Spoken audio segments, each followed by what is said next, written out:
தமிழொலி நேயர்களுக்கு வணக்கம். இன்றைய காலை நேர தலைப்புச் செய்திகள். 1,75,000 மில்லியன் ரூபாய் பெறுமதியான திரைசேரி உண்டியல்கள் ஏல விற்பனையின் ஊடாக வழங்கப்படவுள்ளதாக இலங்கை மத்திய வங்கி அறிவித்துள்ளது. இந்த ஏல விற்பனை இன்று நடைபெறவுள்ளதாகவும் இலங்கை மத்திய வங்கி அறிவித்துள்ளது. இதன்படி 91 நாட்கள் முதிர்வு காலத்தை கொண்ட 25,000 மில்லியன் ரூபாய் பெறுமதியான திரைசேரி உண்டியல்களும் 182 நாட்கள் முதிர்வு காலத்தை கொண்ட 60,000 மில்லியன் ரூபாய் பெறுமதியான திரைசேரி உண்டியல்களும் ஏல விற்பனையினூடாக வழங்கப்பட உள்ளதாகவும் தெரிவிக்கப்பட்டுள்ளது.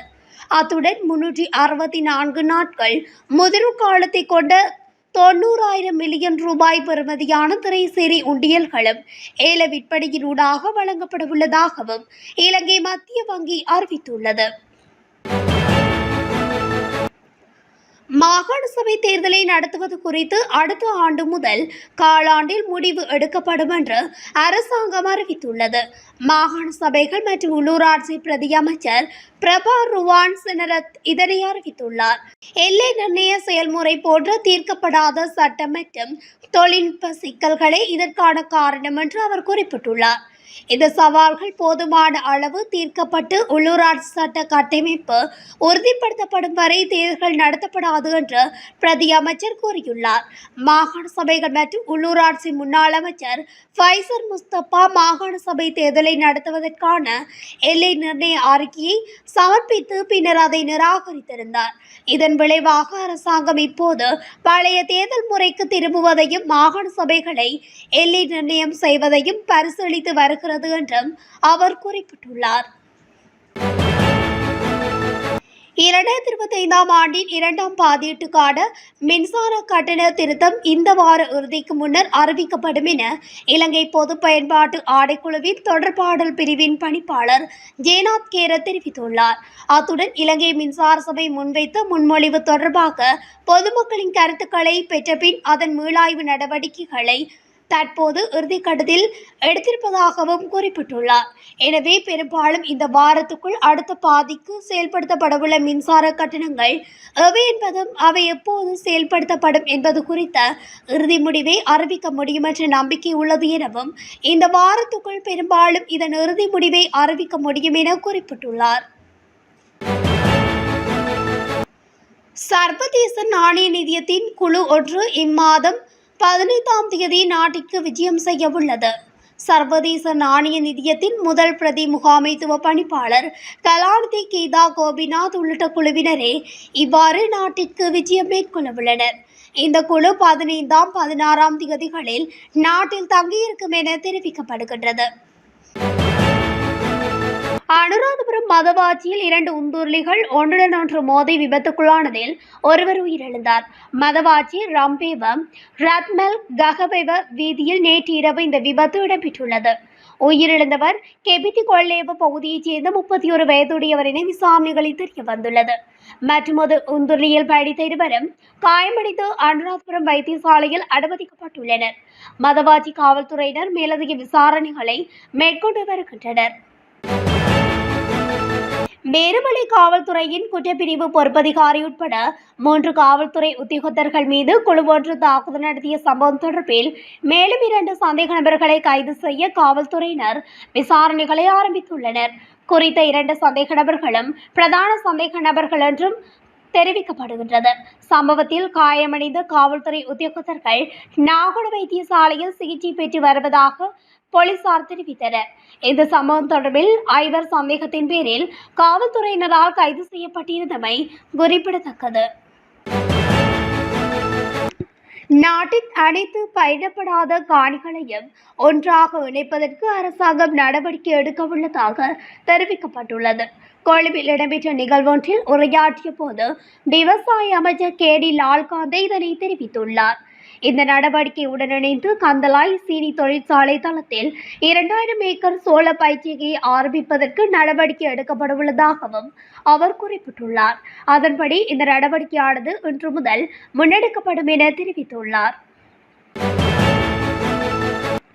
டெங்கு மற்றும் சிக்கன்குனியாவுடன் தொடர்புடைய வலி நிவாரணத்துக்கு பாராசிட்டமால் மட்டுமே பயன்படுத்துமாறு அறிவுறுத்தல் வழங்கப்பட்டுள்ளது. இது தொடர்பான அறிவுறுத்தலை தேசிய டெங்கு கட்டுப்பாட்டு பிரிவு பொதுமக்களுக்கு வழங்கியுள்ளது.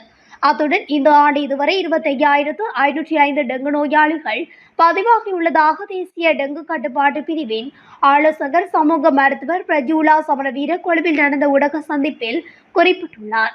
சுவாச நோய்களில் இருந்து பாதுகாத்துக் கொள்வதற்கு சுகாதார பாதுகாப்பு நடைமுறைகளை பின்பற்றுமாறு சுகாதார அமைச்சின் தொற்றுநோய் நடைமுறைகளை விஞ்ஞாபனம் தொடர்பான விசேட வைத்தியர் அத்துணல் என்ற பத்திரிட பொதுமக்களை அறிவுறுத்தியுள்ளார். காய்ச்சல், இருமல் போன்ற அறிகுறிகள் காணப்படுமாயின் முகக்கவசம் அணிதல் உள்ளிட்ட சுகாதார பாதுகாப்பு நடைமுறைகளை பின்பற்றுவது பொருத்தமானது என அவர் குறிப்பிட்டுள்ளார்.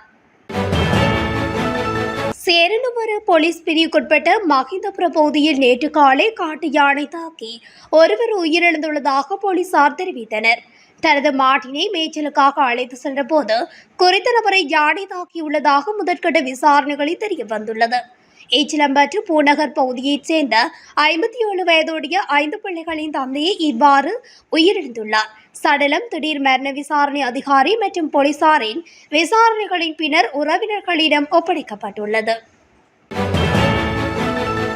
மன்னாரில் மக்களின் வாழ்வியலை பாதிக்கும் வகையில் முன்னெடுக்கப்பட்டு வரும் காற்றாலை மின் உற்பத்தி மற்றும் கனிய மணல் அகழ்வு ஆகியவற்றுக்கு எதிர்ப்பு தெரிவிக்கும் வகையில் இன்று மன்னாரில் இடம்பெறவுள்ள கவனஈர்ப்பு பேரணியில் அனைவரும் கலந்து கொண்டு ஆதரவை வழங்குமாறு மன்னார் பிரஜைகள் குழுவின் தலைவர் அருத்தந்தை மேக்டஸ் அடிகாலர் வேண்டுகோள் விடுத்துள்ளார்.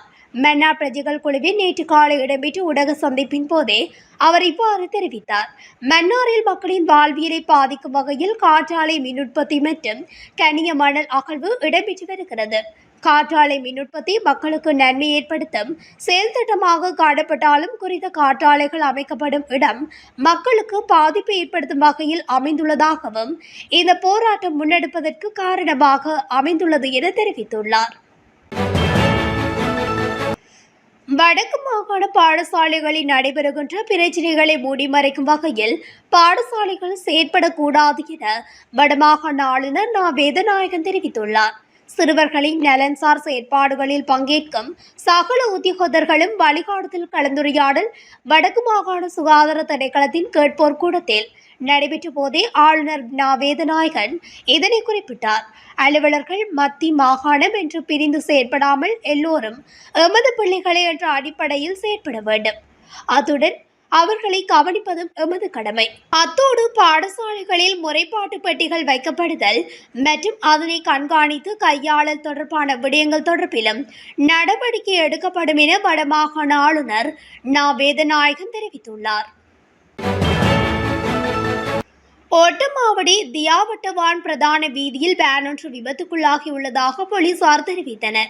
இந்த சம்பவம் செவ்வாய்க்கிழமை காலை தியாவட்டவான் அரப்பா வித்தியாலயத்துக்கு முன்னாலுள்ள நீரோடையில் கவிழ்ந்துள்ளது. கொழும்பு பகுதியிலிருந்து வாழைச்சேனை பிறைதுறைச்சேனை பகுதியை நோக்கி வந்த வேன் ஒன்றை இவ்வாறு தலைகீழாக கவிழ்ந்துள்ளது. வேன் வேக கட்டுப்பாட்டை இழந்து இவ்வாறு விபத்துக்குள்ளாகியுள்ளது. வேனில் பயணித்தவர்கள் காயங்களுடன் வாழைச்சேரி ஆதார வைத்தியசாலையில் அனுமதிக்கப்பட்டுள்ளனர். கம்பஹா மாவட்டத்தின் பல பகுதிகளில் இன்று நீர்வட்டு அமல்படுத்தப்படும் என்று தேசிய நீர்வளங்கள் மற்றும் வடிகாலமைப்பு சபை அறிவித்துள்ளது. அதன்படி இன்று காலை 8:30 மணி முதல் மாலை 6:30 மணி வரை நீர்வட்டு அமல்படுத்தப்பட உள்ளது. பேலியகொட, வத்தலை, யாயல, சீதுவை நகர சபைக்குட்பட்ட பகுதிகள் களனி, வத்தலை, பியகம, மகர, தொம்பே, யாயல, கட்டான, மினுவாங்கொடை பிரதேச சபைக்குட்பட்ட பகுதிகள் மற்றும் கம்பஹா பிரதேச சபைக்குட்பட்ட பகுதிகளுக்கு இந்த நீர்வட்டு அமல்படுத்தப்பட உள்ளது. ஹொரணை பாகவத பகுதியில் இடம்பெற்ற வாகன விபத்தில் 3 படுகாயமடைந்துள்ளனர். மோட்டார் சைக்கிள் மற்றும் முச்சக்கர வண்டி மீது எதிர் திசையில் இருந்து வந்த கார் மோதியதில் இந்த கோர விபத்து நிகழ்ந்துள்ளது. குறித்த விபத்தில் முச்சக்கர வண்டியின் சாரதியும் மோட்டார் சைக்கிள் ஓட்டுநர் வாகனத்தில் இருந்து தூக்கி வீசப்பட்டு விழுந்தமை அருகிலுள்ள சிசிடிவி கேமராவில் பதிவாகியுள்ளது. இந்த நிலையில் விபத்தில் பலத்த காயமடைந்த இருவரும் ஹொரணை மாவட்ட வைத்தியசாலையில் அனுமதிக்கப்பட்டுள்ளனர். அவர்களில் ஒருவர் களுப்புவில வைத்தியசாலைக்கு மாற்றப்பட்டுள்ளதாக தெரிவிக்கப்படுகிறது. காலநிலை குறித்து வளிமண்டலவியல் திணைக்களம் சிவப்பு எச்சரிக்கை விடுத்துள்ளது. அதன்படி நாட்டின் பல பகுதிகளில் பலத்த காற்று மற்றும் கடல் கொந்தளிப்பு காண சிவப்பு எச்சரிக்கையை வெளியிட்டுள்ளது. இந்த எச்சரிக்கை இன்று பிற்பகல் 2:30 மணி வரை அமலில் இருக்கும் என தெரிவிக்கப்பட்டுள்ளது.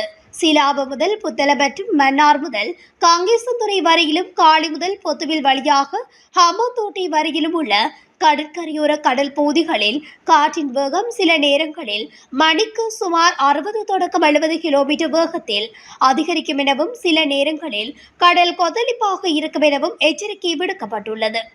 மேலும் மறு அறிவிப்பு வரும் வரை கடல் மற்றும் மீனவர்கள் கடலுக்கு செல்ல வேண்டாம் என அறிவுறுத்தப்பட்டுள்ளது. இத்துடன் தமிழொலியின் இன்றைய காலை நேர தலைப்பு செய்திகள் நிறைவடைகின்றன. தொடர்ச்சியாக செய்திகளை அறிந்து கொள்ள தமிழொலி ஊடகத்துடன் இணைந்திருங்கள். நன்றி, வணக்கம்.